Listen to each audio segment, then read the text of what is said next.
بسم اللہ الرحمن الرحیم۔ میں ندیم احمد جمال ایڈوکیٹ۔ آج میں ایک انتہائی افسوسناک ثانی کی طرف بات کرنا چاہتا ہوں، جس میں یونان کے قریب سمندر میں کشتی ڈوبنے سے تقریباً 600-700 افراد جو ہے وہ جاں بحق ہو گئے، جن میں تقریباً سننے میں آیا کہ 400 پاکستانی بھی تھے اور 12-15 ہی پاکستانی جو ہے اس میں بچے ہیں۔ یہ ایک بڑا ہی دلخراش واقعہ ہے اور بہت سارے ہمیں اس میں سبق ملتے ہیں۔ ایک سبق تو یہ ملتا ہے کہ ہماری قوم جو ہے اس وقت یورپ جانے کے لیے بالکل اندھی ہو چکی ہے اور اپنے گھر کا ساز و سامان اور سب کچھ بیچ باچ کے انہوں نے کسی بھی طریقے سے یورپ جانے کی ٹھان رکھی ہے، جیسے کہ وہاں کوئی جنت ہے، جنت کے نظارے ہیں۔ یہ جاتے ہی جو ہے انہوں نے یورو اور ڈالر جو ہے نا وہ کھیتی میں سے اگانا شروع کر دینے ہیں۔ میں ذرا یہ کلیئر کرنا چاہتا ہوں، ابھی میں بھی حال ہی میں یورپ سے وزٹ کر کے آیا ہوں، 5 ممالک کا میں نے دورہ کیا ہے اور یہ حقیقت ہے کہ وہ بڑی سویلائزڈ قوم ہے اور دنیا کی تمام سہولتیں وہاں دستیاب ہیں۔ وہاں عوام کو عوام سمجھا جاتا ہے اور سب سے بڑی بات یہ ہے کہ وہاں کی حکومتیں جو ہیں وہ صحیح معنوں میں اکاؤنٹیبل ہیں۔ پاکستانی جو باہر جانا چاہ رہے ہیں وہ کم سے کم یہ دیکھیں کہ انہوں نے جو اخباری رپورٹس ہیں اور میڈیا کی جو مختلف اس میں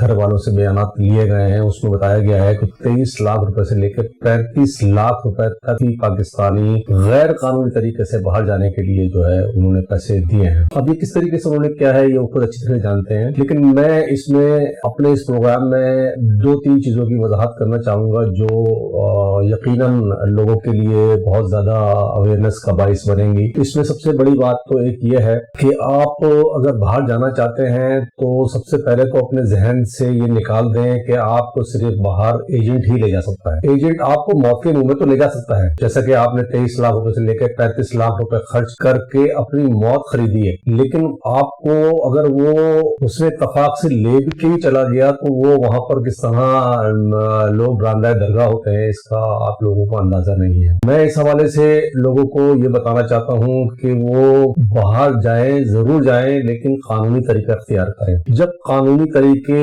کے ذریعے آپ آسانی سے جا سکتے ہیں تو پھر آپ اتنا جوخم والا کام کیوں کرتے ہیں؟ آپ سب سے پہلے یہ کریں کہ آپ اپنی ایک ٹریول ہسٹری بنائیں۔ 20-25 لاکھ روپے جب آپ دیتے ہیں تو یہ 20-25 لاکھ روپے اینف ہے۔ بات یہ ہے کہ آپ دبئی جائیں، آپ سنگاپور جائیں، آپ ملائیشیا جائیں، آپ تھائی لینڈ جائیں، اس کے بعد آپ کو ترکی کا ویزا بھی مل جائے گا۔ ترکی کا ویزا ملنے کے بعد یورپ کا ویزا ملنے میں بڑی آسانی ہو جاتی ہے۔ دیکھیں یہ جو ہے آپ جب تک اپنی ٹریول ہسٹری اچھی نہیں کریں گے اس وقت تک آپ کو باہر کے ویزے ملنا مشکل ہوگی۔ دوسرا طریقہ یہ ہے کہ آپ اپنا بینک اسٹیٹمنٹ اچھا کریں، ایک کوئی کمپنی رجسٹرڈ کرائیں اپنے نام پہ اور کمپنی رجسٹرڈ کرنے کے بعد یہی جو 20-25 لاکھ روپے آپ کے پاس پڑے ہوئے اس کا ٹرن اوور کریں، 6 مہینے تک کی آپ اس حوالے سے ٹرن اوور کریں۔ اس طرح ٹریول ہسٹری بنائیں ملکوں میں جا کے جہاں کے ویزے اتنے مشکل نہیں ہیں۔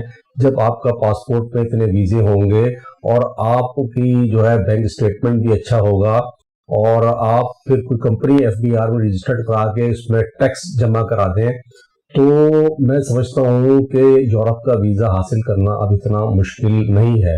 میں ابھی جو باہر گیا تھا یورپ، اس میں میں نے دیکھا کہ بہت سارے لوگ آئے ہوئے تھے اور وہ ان کی ٹریول ہسٹری 4-5 ممالک کی تھی، لیکن ان کو جو ہے ویزا مل گیا۔ تو سب کو ویزا مل سکتا ہے۔ یہ ایجنٹ ہیں جو آپ کو مس گائیڈ کرتے ہیں کہ جی صرف ہم ہی آپ کو لے جا سکتے ہیں، اور یورپ کا ویزا اور UK کا ویزا اور امریکہ کے ویزے کو انہوں نے جو ہے وہ ایک لوگوں کے سامنے ایک بہت بڑا جو ہے کارنامہ بتایا ہوا ہے کہ آپ صرف غیر قانونی طریقے سے ہی جا سکتے ہیں ورنہ آپ کو ویزا نہیں ملتا۔ میں لوگوں کو اس بارے میں بالکل یہ مشورہ دوں گا کہ سب سے پہلے جتنے بھی ایجنٹ کام کر رہے ہیں ان کو ڈسکریج کریں، بلکہ FIA میں ان کی کمپلین کریں۔ اگر آپ نے کسی ایجنٹ کو پیسے دیے ہوئے ہیں، پارٹلی پیمنٹ کی ہوئی ہے، تو آپ اسے فوری طور پر واپس لیں، اور اگر وہ پیسے واپس نہیں کرتا ہے تو FIA میں اس حوالے سے ایک خصوصی سیل کام کرتا ہے۔ یہ cell anti human trafficking cell کہلاتا ہے۔ یہاں پر آپ اپلیکیشن دیں اور اس کو وہاں گرفتار کریں۔ اگر فرض کیا FIA اس پر کارروائی نہیں کرتی ہے تو آپ اپنے کسی وکیل کے ذریعے 22 کی پٹیشن فائل کریں اور اس کے خلاف مقدمہ درج کرائیں۔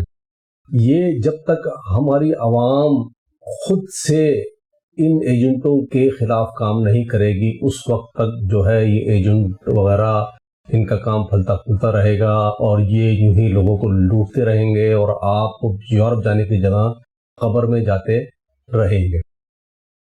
میں نے آپ کو اس حوالے سے ایک اور اپڈیٹ یہ بھی دینی ہے کہ ابھی جب میں ہالینڈ میں تھا تو میں نے وہاں پر بہت ساری دکانوں پہ دیکھا کہ لیبر اویلیبل، لیبر ان کو نیڈ ہے اور جو کام کرنے والے ورکرز کی وہاں پر بڑی شدید قلت ہے۔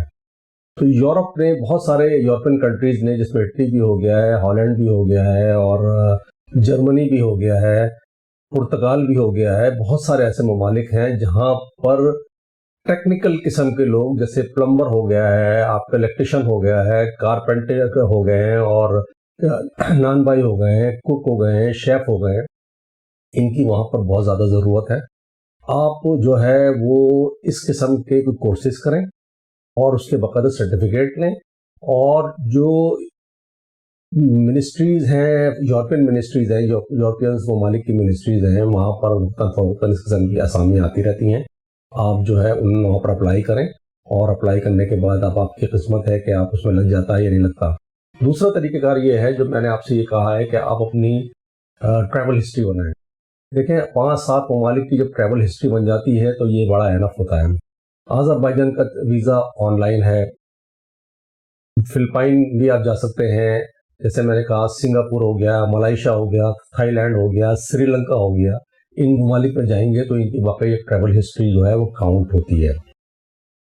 جب آپ ان تمام ممالک میں جانے کے بعد یورپین ویزے کے لیے اپلائی کریں گے تو اس میں اتنی مشکل درپیش نہیں آئے گی، لیکن اس میں آپ نے بینک اسٹیٹمنٹ کا خیال رکھنا ہے اور اپنے آپ کو ایز اے ٹورسٹ کے طور پر ہی آپ نے شو کرنا ہے، یعنی کہیں سے بھی آپ کی یہ جیسچر نہیں آنی چاہیے کہ آپ سلپ ہو جائیں گے۔ آپ کو ویزا مل جاتا ہے، آپ وہاں پر جائیں، قانونی طریقے سے وہاں پر نوکری ڈھونڈیں۔ نوکری آپ کو اگر مل جاتی ہے تو اپنے جو آپ کا امپلائر ہے اس کو بولیں کہ مجھے ورک پرمٹ جاری کریں، وہ ورک پرمٹ جاری کرے گا تو آپ کو وہاں پر ویسے ہی ریزیڈنٹ کا ویزا مل جائے گا۔ اور اگر فرض کیا تمام تر کوشش کے باوجود آپ کو ورک نہیں ملتا ہے تو میرا آپ کو مشورہ یہی ہے کہ آپ واپس آ جائیں۔ دیکھیں ایک دفعہ آپ شنجن اسٹیٹ میں جانے کے بعد واپس آ جائیں گے، آپ کا پاسپورٹ اور مضبوط ہو جائے گا، پھر آپ کسی بھی شنجن کنٹری میں دوبارہ ویزے کے لیے اپلائی کریں گے، دوبارہ آسانی سے آپ کو ویزا مل جائے گا۔ آپ دوبارہ جائیں اور دوبارہ وہاں پر جا کے کام تلاش کریں، اور اگر آپ کو کام مل جاتا ہے تو وہاں سے آپ کو ورک ویزا ملنے میں بڑی آسانی ہوگی۔ یہ قانونی طریقہ اختیار کریں، کسی بھی غیر قانونی معاملات میں نہ پڑیں۔ ہم جو ہے شارٹ کٹ کے چکر میں ہمیشہ خود کو بھی گنوا دیتے ہیں اور ایون کہ اپنی جان بھی گنوا دیتے ہیں۔ پیسہ تو جاتا ہی ہے، لیکن ان ماں باپ کا بھی سوچیں جو آپ کو اتنا بڑا کرتے ہیں کہ شاید یہ بڑھاپے میں ہمارا سہارا بنے گا، وہ سہارا بننے کی جگہ آپ قبر تک پہنچ جاتے ہیں۔ اس لیے میرا آپ سب لوگوں کو یہی مشورہ ہے کہ آپ اپنے آپ کو تبدیل کریں، اپنا مائنڈ جو ہے وہ تبدیل کریں، اور اس میں آپ یہ دیکھیں کہ آپ نے صرف اور صرف یہ سوچ لیں، آپ کے مائنڈ سیٹ یہ ہونا چاہیے کہ میں نے جو بھی کام کرنا ہے وہ قانونی دائرے کار کے تحت کرنا ہے۔ قانونی دائرے کار میں تھوڑا سا ٹائم لگ جاتا ہے، لیکن وہ ایک مضبوط اور سالڈ کام ہوتا ہے۔ ایجنٹ ویسے ہی آپ کا بہت ٹائم ضائع کرتا ہے، یہ پیسے سارے آپ کے رسک کے ہوتے ہیں، لیکن جب آپ قانونی طریقے سے مختلف ممالک کا دورہ کریں گے تو آپ کی ایک ٹریول ہسٹری بن جائے گی۔ انشاءاللہ کوئی بھی ایسا پرابلم نہیں ہوگی کہ آپ کو ویزا نہ مل سکے۔ میں اس کے ساتھ پروگرام کے ساتھ ان تمام جتنے بھی سوگواران ہیں جو اس حادثے میں پاکستانی جہاں بحق ہوئے ہیں، ان کے تمام لواحقین سے اظہار تعزیت کرتا ہوں اور اللہ تعالیٰ سے دعا کرتا ہوں کہ ان کو جوار رحمت میں جگہ عطا فرمائے۔